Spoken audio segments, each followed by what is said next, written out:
Salut tout le monde. Alors il est 7h30 du matin. Mon réveil n'a pas sonné, ou plutôt je n'ai pas entendu mon réveil sonner. Du coup j'ai raté mes amis pour aller à Chantilly en voiture. Donc je vais y aller en transport en commun. Ça va être fun. Je pense que ça va être une journée assez marrante, qui commence bien d'ailleurs, c'est marrant. Apparemment il pleut là-bas. Ça va être encore mieux. Ça risque d'être très compliqué comme journée. Bon ben, visiblement il n'y a pas grand monde un dimanche matin à Charles de Gaulle Étoile. C'est complètement vide. Alors nous voici enfin arrivés à Chantilly. Parmi les Ferrari présentes, il y a une super Ferrari F12 avec une livrée super intéressante. Oui, la bleue, ouais. La livrée historique.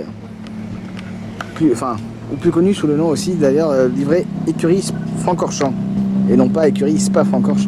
Et ce qui est vraiment très intéressant, c'est qu'elle a à l'intérieur bleu. C'est inhabituel.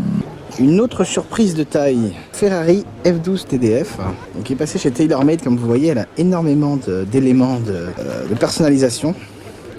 Et cette voiture, elle est inspirée en fait d'une Ferrari P4, sauf erreur de ma part, je ne veux pas dire de bêtises, mais il me semble que l'inspiration c'est une Ferrari P4.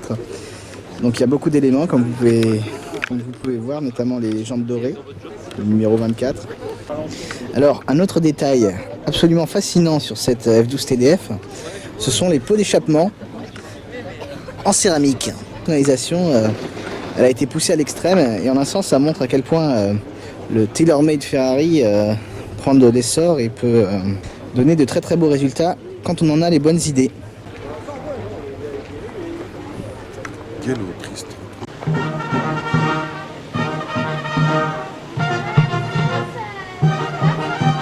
Et le concours va commencer pour les voitures concept car. Le concours d'élégance va commencer et je vais partager ça avec vous, vous allez voir.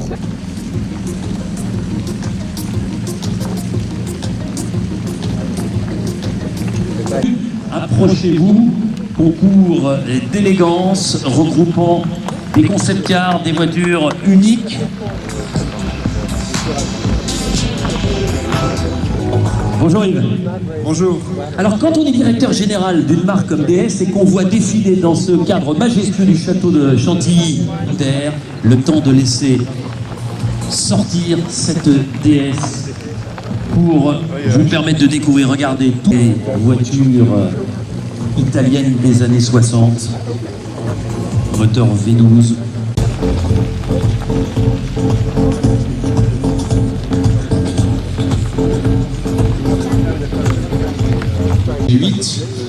D'environ 480 chevaux. Ouais. Mais ce véhicule sera également commercialisé. À cette puissance incroyable, ces 4 turbos. Ces magnifiques voitures, toutes celles que vous avez déjà découvertes et celles qui vont se présenter maintenant devant vous autour de cette fontaine du château de Chantilly. C'est l'habitacle, vous le voyez avec ce capot avant très long, très reculé. Et pour en parler, eh bien, j'appelle celui qui dirige le marketing pour Unique. C'est la différence entre le prêt-à-porter et la haute couture. Eh bien, il y a du prêt-à-porter au niveau de l'automobile, il y a aussi de la haute couture. Sur cette Vanquish Zagato, des éléments de la toute nouvelle Aston Martin. Alors l'heure du déjeuner est arrivée, hein. Le petit sandwich qui passe bien, qui fait bien plaisir. En revanche, petit bémol, la pluie qu'on redoutait a pointé son nez. Après ce sont des petites averses, monsieur météo out. Alors nous sommes sur les pelouses de Chantilly dans un espace dédié visiblement à Peugeot 405 T16, et celle-ci a couru à Pikes-Peak. Et alors je veux pas dire de bêtises, mais elle a été pilotée par Harry Vatanen. Je sais pas si vous connaissez la super vidéo de Harry Vatanen qui conduit donc cette voiture à Pikes-Peak, qui a le soleil dans les yeux et qui se cache tout en conduisant d'une main, et qui a réussi à maîtriser la voiture de façon assez insolente, c'est le cas de le dire. Alors là c'est clairement function before form, hein, c'est pas l'inverse. La Peugeot 905, alors c'est une voiture du groupe C, absolument dingue. Elle courait dans les BPR, fut-il un temps, et j'adore cette caisse. J'ai eu la chance de l'avoir roulée à Spa Francorchamps et au circuit du Paul Ricard de Castellet. Et c'est vraiment impressionnant. Elle fait un bruit démentiel. Alors j'aime tellement cette caisse que je me la suis achetée au 1/18e, bien évidemment. Le truc qui est assez marrant, c'est de voir à quel point elle est basse. Je vais vous montrer autant que faire se peut.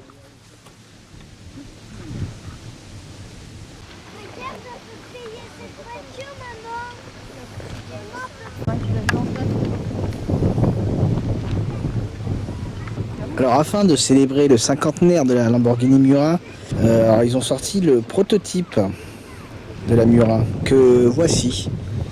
Alors très franchement, je suis pas un expert, hein, mais je vois pas trop la différence avec la Miura, on va dire la vraie.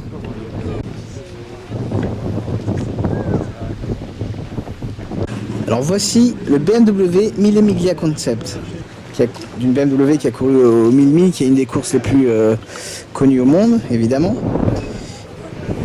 Il y a plusieurs détails vraiment intéressants, notamment, je ne sais pas si vous voyez à l'avant, c'est cette espèce de petite nacelle en cuir. Je trouve qu'ils ont fait quelque chose de vraiment cohérent. Alors, le seul petit détail que j'aime pas trop, très franchement, ce sont les rétros.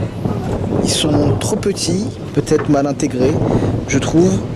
Mais sinon, j'aime beaucoup le split window de la face avant, c'est vraiment intéressant.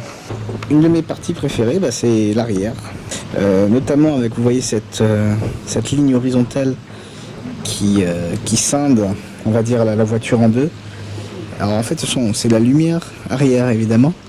Donc voilà, ça fait une asymétrie de la voiture que je trouve super intéressante et qu'on ne voit pas beaucoup dans des voitures modernes et anciennes d'ailleurs. De façon générale, on ne voit pas beaucoup d'asymétrie, sauf évidemment, l'asymétrie la plus connue pour moi, c'est évidemment la Ferrari Enzo au niveau des rétros. Alors une des voitures les plus attendues également, la Bugatti Chiron.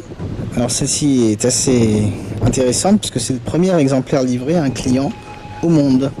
Et le client a également acheté l'unique Vision GT que j'ai déjà filmé à plusieurs reprises, notamment à Paris pour la première fois. C'est marrant de voir que Bugatti vende sa Vision GT. Citroën par exemple n'a pas vendu sa Citroën GT. Alors peut-être qu'il n'y a pas eu peut-être que les gens n'ont pas voulu l'acheter non plus, mais bon, ça m'étonne quand même parce qu'elle a été superbe.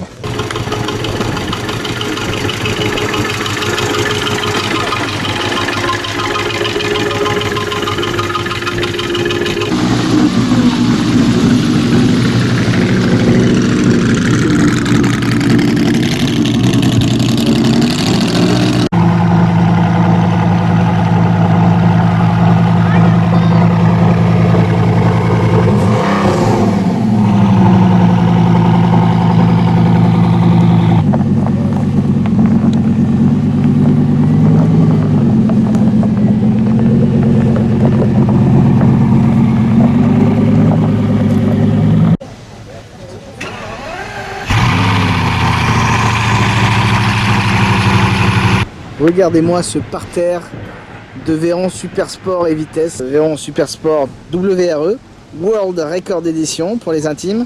5 exemplaires au monde, suivi d'une Bugatti Vitesse derrière. Non, bah oui, si, c'est une vitesse, qu'est-ce que je raconte. Une Super Sport et une autre vitesse. Plutôt vraiment sympa.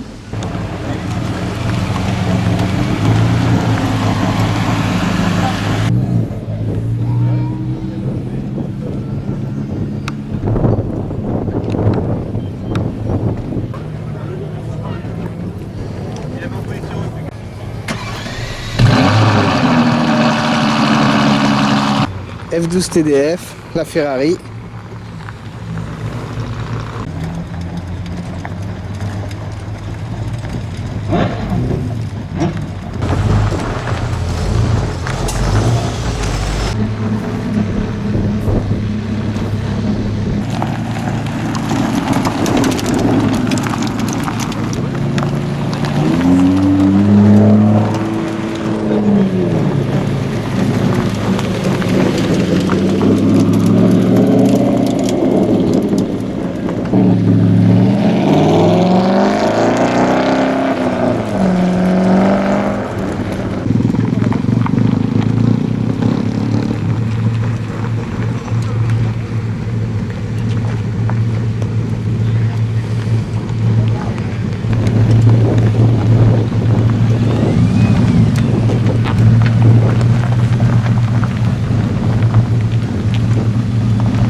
Chantilly Art et Élégance 2016 vient de se terminer. Tout s'est super bien passé. Alors cette année, je sais pas pourquoi, mais j'ai adoré parce que je me sentais bien malgré la pluie, malgré le début de journée difficile. Super événement, plateau exceptionnel comme d'habitude. Après ça, je me fais pas spécialement... on s'y attend, hein, on le savait. Très beaux exemplaires, très belle voiture. Ma préférée, Best of Show. C'est compliqué à dire, mais je vais vous donner la réponse que j'ai donnée à ceux qui me l'ont posé la question. J'ai beaucoup aimé la Miura Concept, la blanche nacrée, vraiment sympa. Bah, pour le cinquantenaire de la Miura, en plus, c'est une bonne réponse, je trouve. J'espère que vous aurez aimé la vidéo. N'oubliez pas de vous abonner et on se dit à la prochaine. Et encore une fois, n'oubliez pas de me donner vos avis, vos commentaires constructifs, qu'ils soient négatifs ou positifs. Et je vous dis à la prochaine.